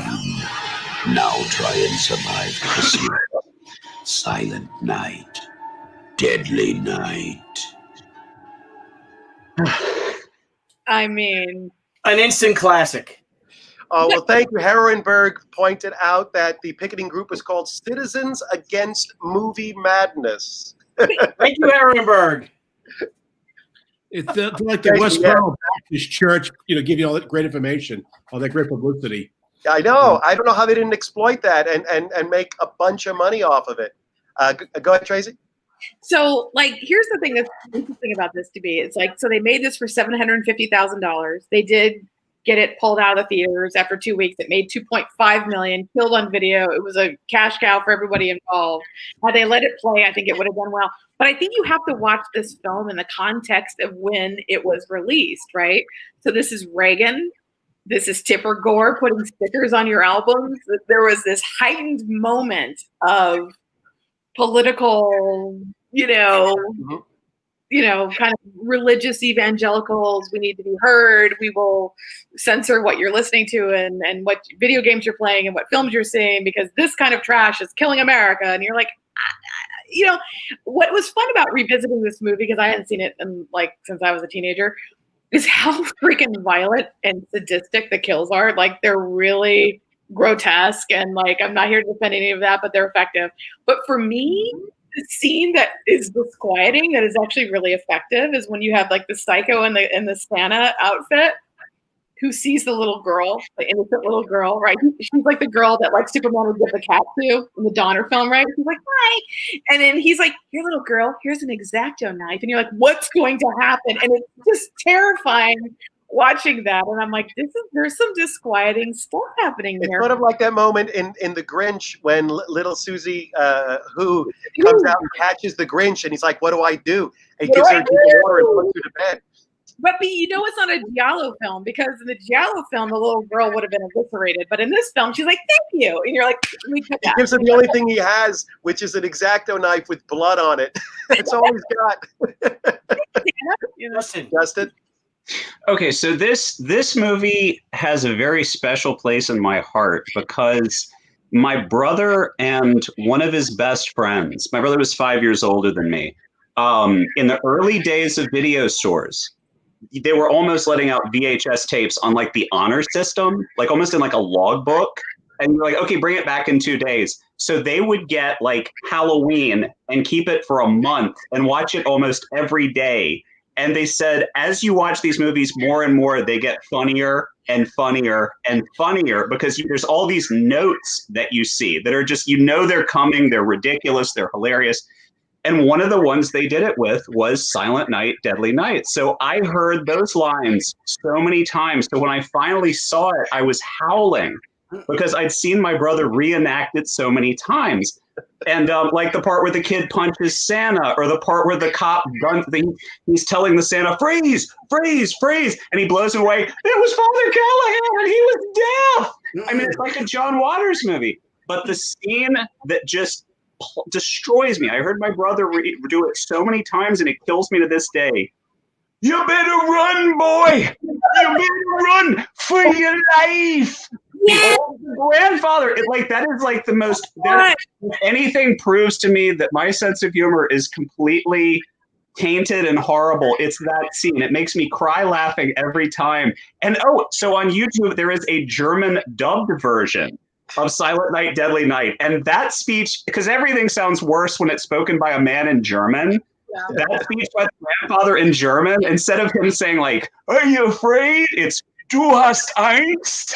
Well, it's interesting because a lot of these, when I watched interviews online with Louis Jackson, who did Christmas Evil, and the writer of Silent Night, Deadly Night, who never really did anything after, he said, what a lot of people don't get, and both guys said the same thing, writer of Christmas Evil and the writer, is that so many of the great, we didn't expect to get great reviews, but it was amazing how few of them realized we were making comedies. And the guy, the writer of Silent Night, Deadly Night, said I would always just take the moment and say, how much further can I go? How much, the Mother Superior, who he's going to hit with an axe, is in a wheelchair now. It's how much further can I go? Because it's such macabre black comedy. I mean, and he said, for him, it's funny you say that, Justin. He said for him, his favorite thing he put in this movie is a grandfather who says to be scared of Santa Claus. It's almost worse than that, though, because it's the grandfather who's supposed to be in a convalescent home or something, who they think is completely out of it and can't move. He waits for the parents to go. And then it's when the little kid's there. So this is a guy who is sadistically pretending to be non-compass menace and goes, hey, you better run. That is so much more disturbing than everything else in the movie. Yeah. And they never go back to it. It's this one-off where you're like, Jesus. Once again, it's parental neglect. They walk in, they shut the door, they leave the kid alone. Once again, the parents not doing their job. Again. They want to protect the kid, especially around a grandfather who knows out of his mind. So once again, the parents drop the ball and they create a blight in society. That's just, I mean, it's Justin, I'm going to say, okay, as an 80s kid, one of the great joys of this film is the toy store. it's literally like these are toys I was getting in some of the earliest Christmases I remember. The Kenner Jabba the Hutt playset. I mean, all these G.I. Joe toys, all these mid-'80s toys. It's like, oh my God, it's like I'm home again. I'm a Toys R Us kid. I'm sold, you know, it's wonderful. Totally.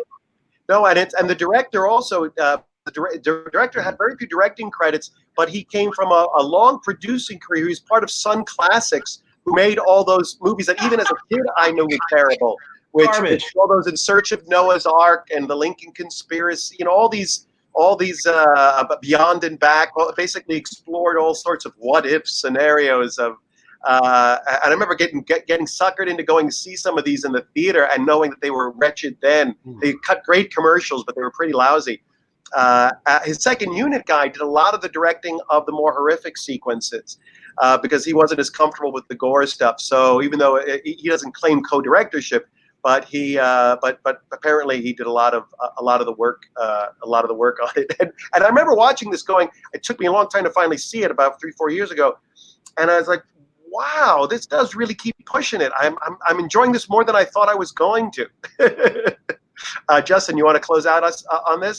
Yeah, I think Sun Classics had something to do with backing it. I mean, I remember seeing there were two guys that introduced a screening of this at the New Beverly a few years ago, and I think they were the young guys that originally developed it. And I think it was backed with like Sun Classics money or something like that. I can't say that for sure, but I remember hearing Sun Classics was, I think, some involved. And yes, they're especially their Time Machine. They're absolute garbage. That version of the Time Machine they did is just terrible. So now that same summer we have something a little bit more light. But I remember when I saw it for the first time on a movie theater as a I was still a teenager at the time. I just thought, wow, this movie is now ending in the middle of a mall at Christmas with this creature with a gun shooting at people and it's Spielberg's name is on it. And I remember thinking at that time, this movie is genius. How did it get here from a cuddly little toy to this demon who actually kills people in this movie, by the way? Everyone forgets there are actual deaths in Gremlins by the hands of these gremlins, which came out the summer of the same year. And again, it is a film that we have to talk about when we talk about 20th century Christmas horror films, because this film takes place it's particularly subversive, and yet what was blasphemous in November doesn't seem to upset very many people in the summer of '84, unless I'm forgetting what was going on in summer of '84. Tracy? Well, I think the key to this is Steven Spielberg Presents, which gave cover to Joe Dante getting to be Joe Dante. Yeah. Which, like, there's no reason Steven Spielberg, I'm sorry, putting in clips to Please a Lady with Stan Winston. There's no reference and love of Bobby Snatchers with Spielberg. This is Dante doing his thing. And when Zach Galligan closes his refrigerator and there's the happy face from The Howling on it, I'm like, yes. Like, he is referencing himself. He is referencing 50s love. He is doing his film buff best. And even though it's '84, height of the Reagan era, right? Phoebe Cates has total agency. She's the cool bartender who's like, I'll flash my way out of the bar. You've got the mom who's like, I'm going to grind you in my Cuisinart or whatever it is. You know, so like the ladies have agency, like the creatures are cute, but like there's a flip side, and Dante gets away with all of it. I think literally because Spielberg is producing it. And I think that's why it's delicious and it's weird. And it's bizarre to me that Chris Columbus wrote the screenplay, because I'm not always a fan of his kind of softy stuff. But I feel like Dante's perverse love of everything that is good informed that script. And I think Columbus is at his best in this. I would say next to Casablanca, it's a perfect example of the studio system. It's about a whole bunch of people came together and that it gelled perfectly, you know, because a lot of these people individually didn't quite hit that stride, Dan. Yep. I always like the part with like you brought up earlier, Trace, the mother defending the kitchen. It was sort of like a cutesy version of Straw Dogs. she really does good with what she has. If you think about it, you know, she lays to waste, you know, and the intruders and stuff. And I remember seeing this with a friend of mine, and he made a good point. You know, they give you. It's one of these shows, they give you the rules. So you know you're going to break the rules somehow. You're going to break the rule. Don't feed it. Don't get it wet. So that it's always going to have a hygiene problem.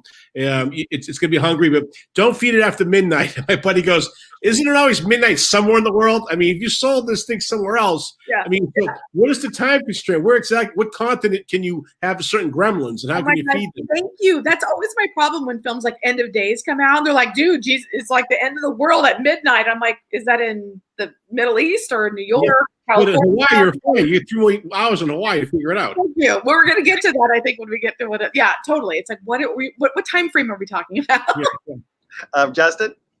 Okay, I think one of the key people in this movie, one of the guys who I don't think gets enough credit for virtually any of his work in the 80s, and he was such a major part of so many fantasy and horror and science fiction films we love, is Chris Walas, who's behind the Gremlins. I mean, this movie sinks or swims based on his creatures. Chris is a lovely, lovely guy. He's like the nicest guy in the world. And of course, he blew up the head in Scanners, speaking of David Cronenberg, and he melted the Nazis at the end of Raiders. Worked on so many other great films, won the Oscar for The Fly and all that. But I remember him telling me how nervous he was going to see this with an audience for the first time. Because if they start laughing at Gizmo, if they start laughing at the Gremlins, it's going to be like Cats was last year. It's going to be a mayhem. But he said there's the first scene with Gizmo, and he comes out of the box, and the whole audience just went, oh. And of course, every kid of my generation wanted a Mogwai for a pet. So it's really a lot about Chris. One other thing I'm going to say about the audience reaction to this and how much they get away with, there was a really strong backlash against this film. I remember, for instance, Harlan Ellison trashed it. I mean, he said it was this morally reprehensible film because it was drawing kids in, and then they were seeing all this violence and this, that, and the other. And as I recall, it and Temple of Doom were two of the key movies that were pivotal in getting the PG-13 rating created. Because, I mean, this is like, you know those 70s movies where they're PG, but they would be a hard R now in terms of violence and nudity and everything else, which is one of the things we love about them. This is where that's starting to die. And because it had Spielberg's name on it, he got away with a lot in Raiders, got away with a lot in Gremlins, got away with a lot in Temple of Doom. But there was a certain point where they're like, we need a PG-13.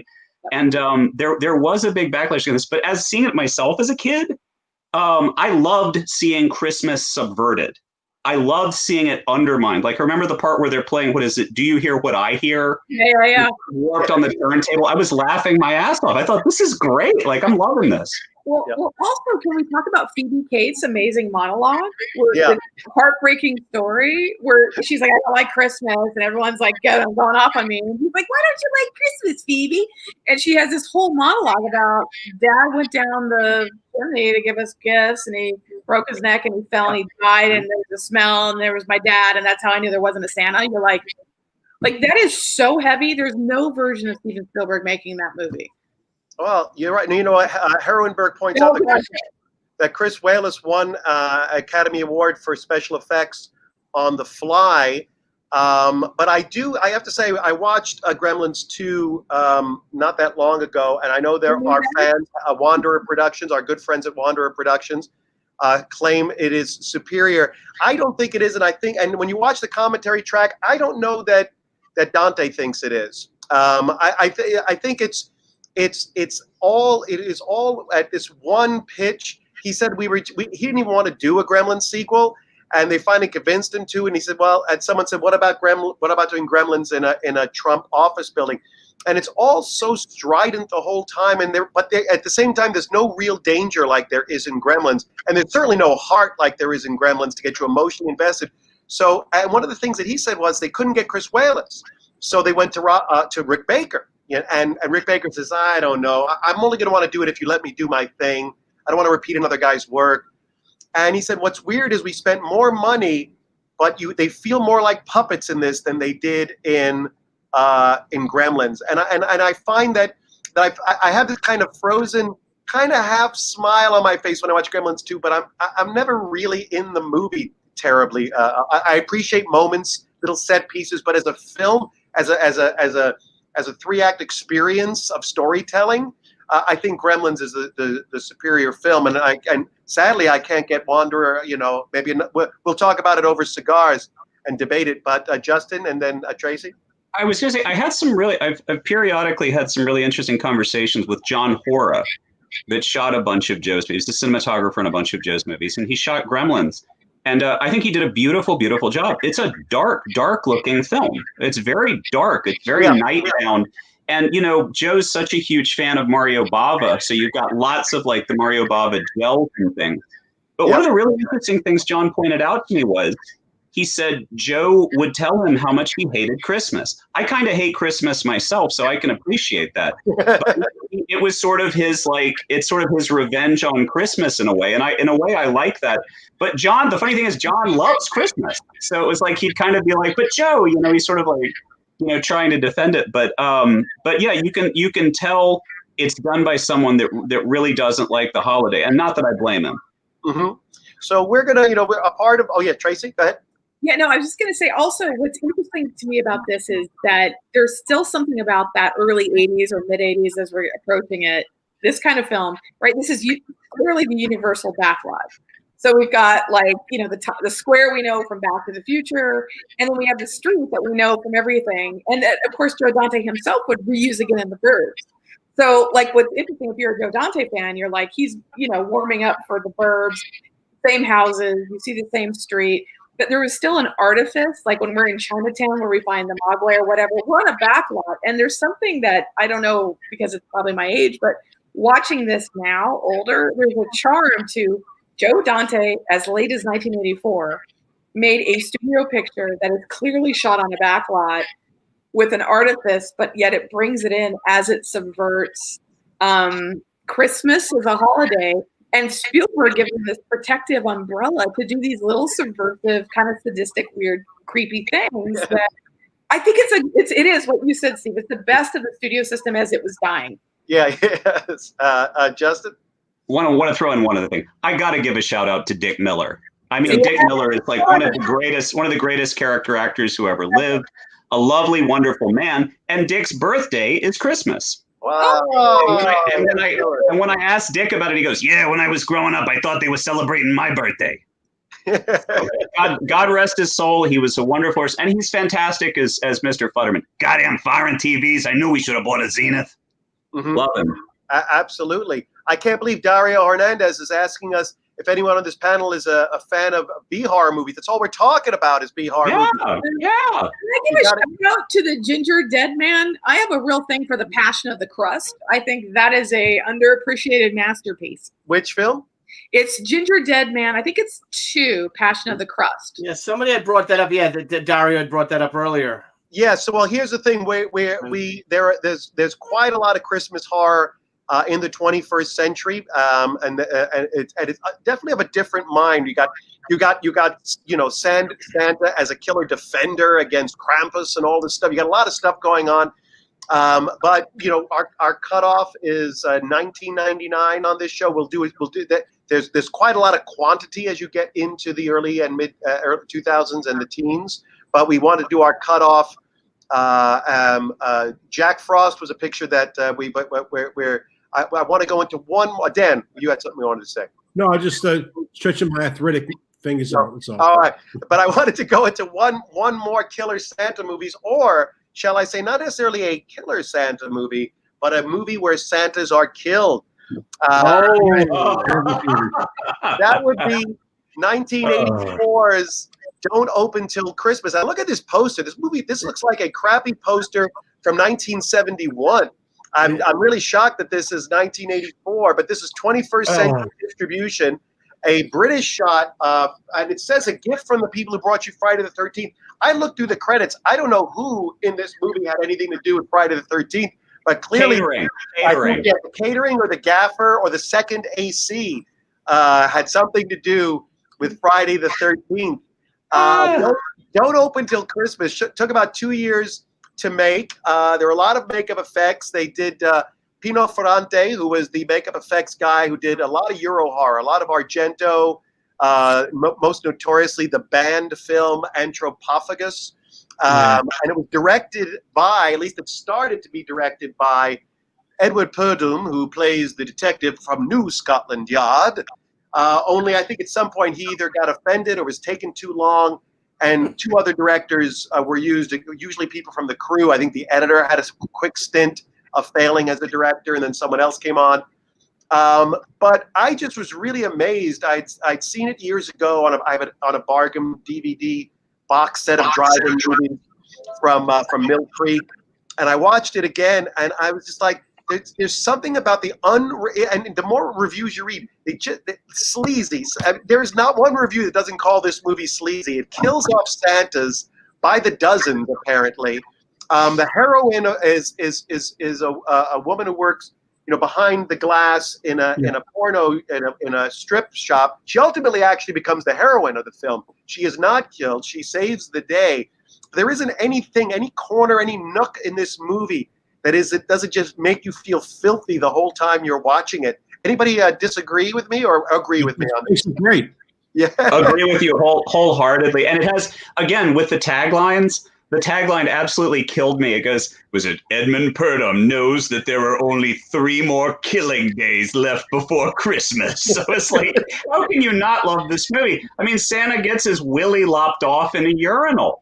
I mean, it's fantastic. No, the kills in this movie rival Silent Night, Deadly Night, where you're sadistic, mean, cruel. The poor chestnut guy dressed like Santa who has his face grill. Although I have to say, one of my favorite lines is what did you expect? Flashdance? And I'm like, what? You're referencing Flashdance in a Killer Santa thing? I was like, I don't even know what's happening. That was a wonderfully subversive moment when putting a Santa's head into the chestnuts roasting on an open fire. It seems so simple, yet they do it. They actually go there in this. And then they bring their face back up, and then they do the face. There was a great story, as I recall reading, Caroline Munro told, because she's in this for 3 minutes, doing this kind of heart-like song, which is kind of catchy, and there's a dead Santa.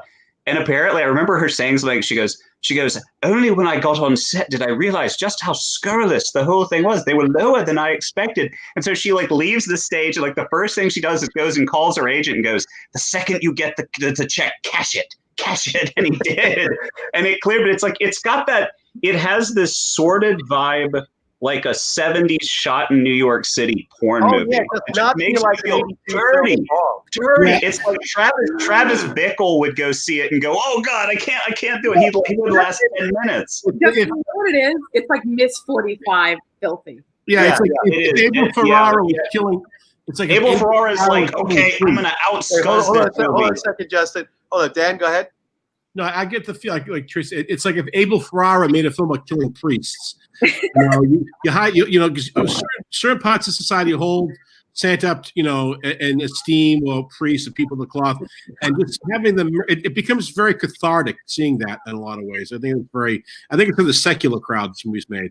Yeah, no, and it's true, and I really truly think, and even though Silent Night, Deadly Night's history of being pulled from screen and so forth, really its cardinal sin was not that they made it, because clearly a lot of these films were made before and after, with minimal interference. It's that it had the balls to put the commercials in front of the eyes when children might be watching. And I think that was this thing that it did, that people said, absolutely not. How could they have done this to our children? My child knows nightmares. It stuck its head up too high. Its head up too high. That's what it did. Yeah. Also, Silent Night, Deadly Night poster, whatever one thinks about the movie, that has got to be one of the most iconic film posters of the era. It stays with you. People who've never seen the movie remember that on the video shelf. It is that effective. Yeah. And this is not as known an image, Billy. That's not a thing. No one remembers that. But Silent Night, Deadly Night was such a thing. Yeah. And it did feel like there was still a little bit of innocence, and we were again in that Reagan Revolution, where, do you have a drug epidemic? And then our first lady's like, just say no. I'm like, dear Nancy, they're addicts. They can't say no. That's why they can't say no, because they're addicts. In that era, this situation was you could go over with your mom, or Phil Donahue with your mom, and this would come on. You're like, your mom was like, we're not seeing that. I think Phil Donahue did a whole show about Silent Night, Deadly Night, and as part of a whole thing of the depravity of American film. Justin? Well, it was interesting. I was talking to one of my best friends. I grew up in a little town in Virginia, and there was picketing there. I mean, they picketed the local mall. I think it was the mall theater it was playing. And one of my best friends was about 12 at the time, and he was trying to convince his family to take him, and they were like, no way. But the interesting thing about that poster image, I remember seeing that in a video store as a little kid and being petrified. But there's a precedent to it. It's a cover. Billy or Steve. It's a Warren magazine. It's either creepy or eerie, and there's a beautiful cover by one of those guys like San Julian of like Santa, and he's coming out of the I think he's coming out of the chimney, and he's really creepy looking, and I think there's like a dead girl with an axe in her or something like that. But it's basic. It's kind of like a more complex version of the Silent Night, Deadly Night cover from about the mid '70s, something like that. Really beautiful, really striking. I mean, it was creepy or eerie, definitely on the cover, and they would do whole Christmas issues of creepy or eerie. I remember there was a really good story by the late Richard Corbin called The Believer. It was really, really, really good. I mean, I strongly recommend those the old Warren Christmas horror stories. Well, this sort of puts a cap on our show. There are not very many significant things that happened in the 90s. I hope there was Jack Frost, which is not to be confused with the Jack Frost that Michael Keaton did. This was more in the vein of an attempt at horror comedy, and you realize how good Gremlins is when you realize how bad Jack Frost is. It does have one moment of genius. It involves a bathtub and one of the best punchlines that Christmas came early this year. I'll leave that just where I left it. But it is shockingly not good in a sense. It's not even worth our talking about. It's so poorly made. I don't know if any of you were able to watch it during this season, but it's incredibly amateurishly shot, handheld for no reason. They try to put snow, but it's clearly summer when they shot this movie. There's no real craftsmanship to it, and the makeup effect, the prime makeup effect, even though there was a Jack Frost 2, 3, 4, 5, and 6, something like that, they must have gotten better because they couldn't have gotten worse. Is really all I can say about 1990. I think it's 1990 or 92's. Jack Frost. But anybody else have James Sanchez? I'm sorry, James, you love Jack Frost.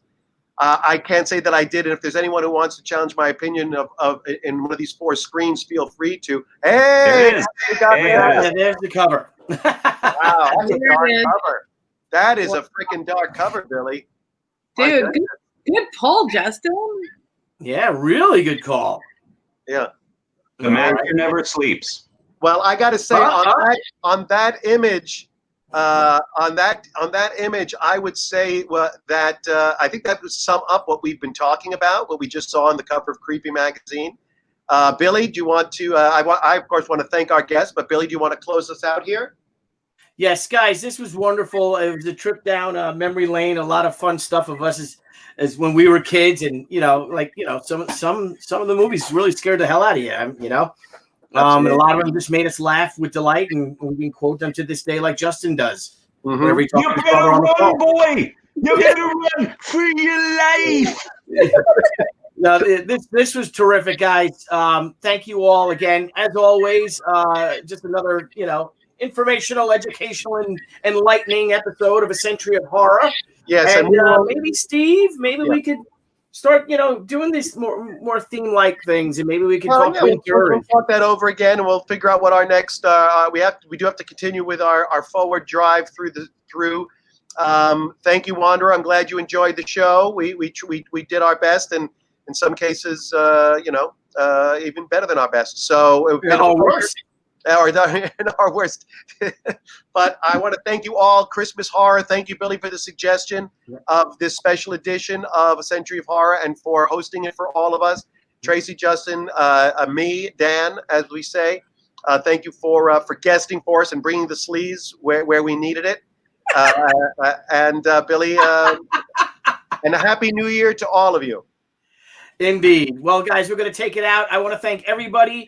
We will be back. I think we have a show tomorrow. I'm not quite sure. It's the holidays. Really messy. Well, we don't. Pop XP does, but this group doesn't. Yes. Yes, of course. One last anyway, guys, Justin has something to share. Bring it close, Hang on, Justin. Justin. Hang on, old chum. Hang on.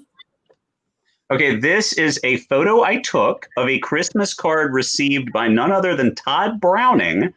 And at the bottom, he wrote, "From Martha Morris, the armless girl who played in Freaks," dated December 12th, 1932. Wow. Which seems properly morbid for our subject. Wow. Nice. Absolutely. Yeah, Well, all right, everyone. Justin was a was a curator of the catalog as well for the Todd Browning, who directed, for those who don't know, directed Dracula, Freaks, a lot of great Lon Chaney films from the silent era, and that is a card from one of the Freaks who sent it to him. That's really quite amazing. All right, Billy, thank you, everybody. Happy New Year to you all out there in real life land, and everything's going to get magically better. Did you hear? And some reason at midnight, it's all going to get better. So get ready for it. Happy days, we're here again. Yeah. Which midnight? Midnight in Istanbul or midnight over here? All right, everyone, have a great time. We will see you back again on the Pop XP. Dan, Tracy, Justin, thank you very much. Stephen, as once again, glorious. I love this trip down, down the B movie lane. That's the best. So everyone have a great night and happy holidays, Merry Christmas, and Happy New Year, all. Talk to you later. Happy New Year. Happy 2021. Thank you, guys. Hey everyone, thank you for joining us on Pop XP. If you haven't already, make sure to click that subscribe button and also click the bell for notifications when we go live and we upload some awesome new content. Also, don't forget to head on over to Twitter and follow us at the Pop XP and over on Instagram at the Pop XP. Thanks again, everyone, and we'll see you soon.